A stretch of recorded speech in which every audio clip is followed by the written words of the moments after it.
I'm Dr. John Gresham, and I'm a teacher of AP Research in Katy, Texas. I'm also the district director of the AP Capstone program here in Katy, and also teach English and creative writing. And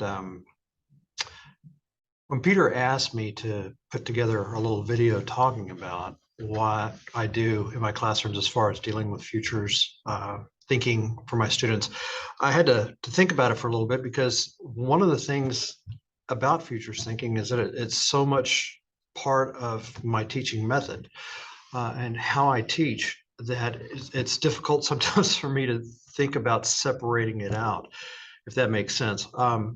For my AP researchers, they're doing college level, some of them graduate level research. I'm getting them published, but they're getting themselves published in magazines and journals on a regular basis. They're presenting information in front of panels and conferences and things that really are sharing their ideas and their research. So it's very serious research. A couple of years ago, when I was starting to score these papers at the regional gathering for the College Board, one thing I kept noticing about all the papers that I read from all over the country and all over the world is that there was a challenge for students to really be thinking about what it was that they were doing their research for, and their purpose and kind of the significance of that research. And I just kept coming back to this idea that, there seems to be a lack of clarity about why they're going through all this effort. I mean, clearly, oh yeah, I want to make a great grade. It's going to help my GPA. It'll help me get into college and things like that. But it's much more, at least for my students, it's a lot more than just that. I have students in here who are really authentically engaged with the research, doing things that are they're hoping to make a difference in the world and change the world for the better. I have students that are doing research on economic issues, on social issues, on medical issues, on cultural issues, really addressing stuff. It's not the kind of self-serving type of research where one's asking, well, I'm going to research my favorite flavor of ice cream. And they're really kind of looking at things. Well, if we use the ice cream metaphor again, we could sit there and say one of my students would be, instead of looking at their favorite ice cream, would be sitting there saying, how can I create an ice cream that's diabetic friendly, or that is a new way of combining the fats and the sugars to be able to freeze in a different way, looking at adding to the understanding of that particular academic discipline. And so the struggle with the papers that I was reading a couple of years ago seemed just really clear that there was no sense of purpose in what they were doing. These were all really good research projects, but in talking about, in their conclusions and wrapping things up, there was no clear idea of why they were doing it. No clear idea of purpose to what they were doing. And I felt like, wouldn't it be really cool if I could introduce some ideas around the future and looking at the possible and the probable and preferred futures of my students in a way that they begin to see the significance of the research projects. And one of things I did, I asked a couple of people what they thought, and Peter was one of those. And I spoke to a mutual friend of ours, Kaylin Finn, who came over and talked to me, and then subsequently to some of my students about, how do we introduce the idea of futures in here? And one of the things that we did was developed a timeline strategy where, my students are looking at, the current state of their research, and then looking 5 years, 10 years, 25 years, 50 years, 100 years down the road, and being able to see the impact that the research would have, maybe not directly the impact, but looking at it from a standpoint of, okay, so if I'm doing this small little thing right here, right now, and maybe somebody takes this and builds on it into the future, and then somebody takes that and builds on it, then all of a sudden we're actually making a difference indirectly, but still contributing to an effective change or an effective understanding of an academic discipline that wasn't there before.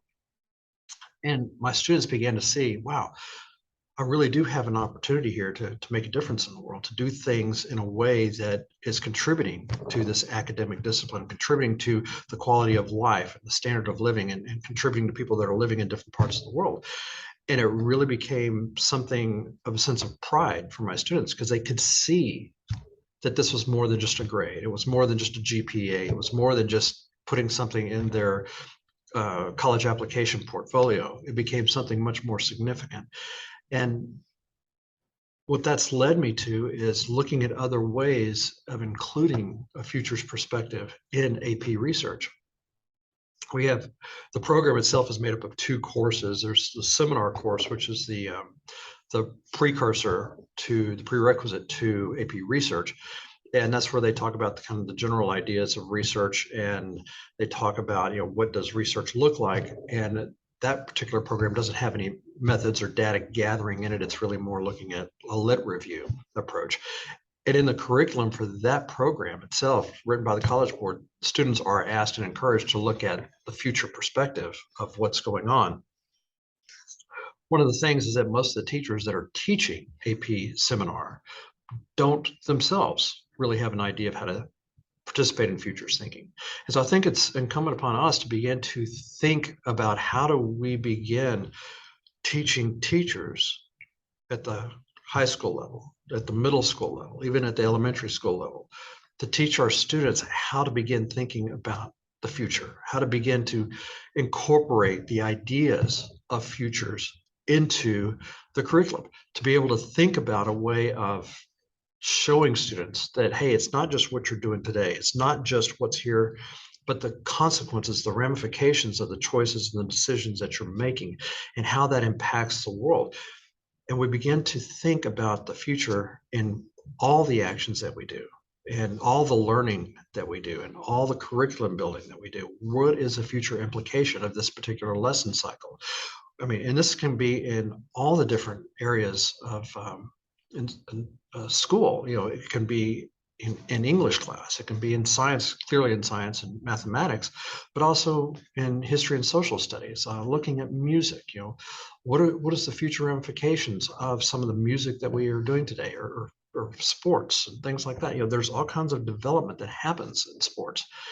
And one of the things that we could do as a possibility is begin to incorporate a futures perspective in everything that we do in a high school, in a middle school, in an elementary school, as far as what we're teaching our students, and be able to see the value in that and be able to have students share the value of what they're learning with their parents when they get home, and then helping the parents begin to see it. And it becomes a snowball effect of things, people speaking more and more about the future and taking a future perspective in everything that they're learning about and everything that they're doing. And we begin to see, a change in the way that the world begins to work.